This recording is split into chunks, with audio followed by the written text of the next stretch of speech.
Ang susunod na programa ay rated PG. Ito ay nangangailangan ng patnubay at gabay ng magulang para sa mga batang manunood.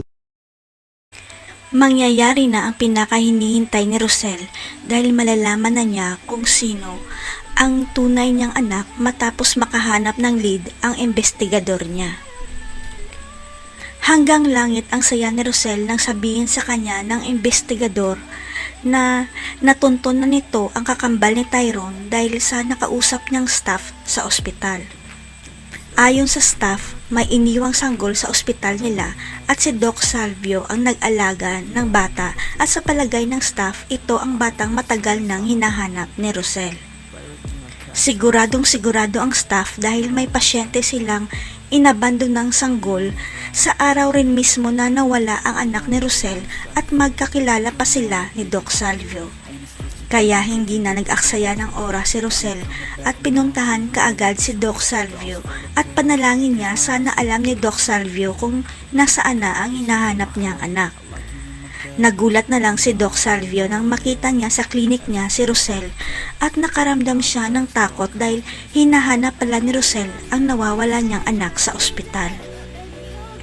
Hindi na nagpaligoy-ligoy pa si Rosel at pinaamin kaagad si Doc Salvio tungkol sa nawawalan niyang anak at hindi nakayanan ni Doc Salvio ang pagmamakaawa ni Rosel. Sa isip ni Doc Salvio, handa na ang kaibigan niyang si Chris na makulong sa oras na malantad ang sikreto nito kaya walang choice si Doc Salvio kundi aminin ang totoo.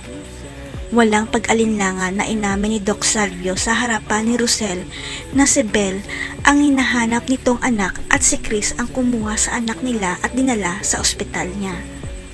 At pinakita ni Doc Salvio kay Rosel ang birth record ni Belle sa ospital na pinagawa niya noon para ma-record sa ospital na si Rosel ang ina ng inabandonang sanggol.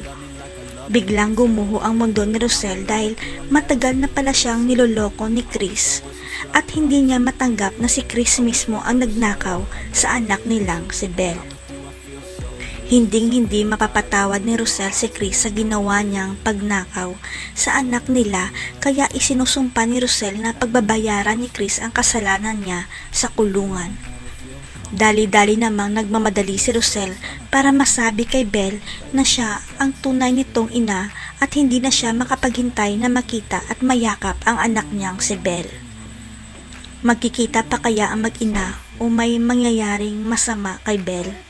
Malaman kaya ni Tali na si Melania ang pumatay sa tatay niya? Abangan.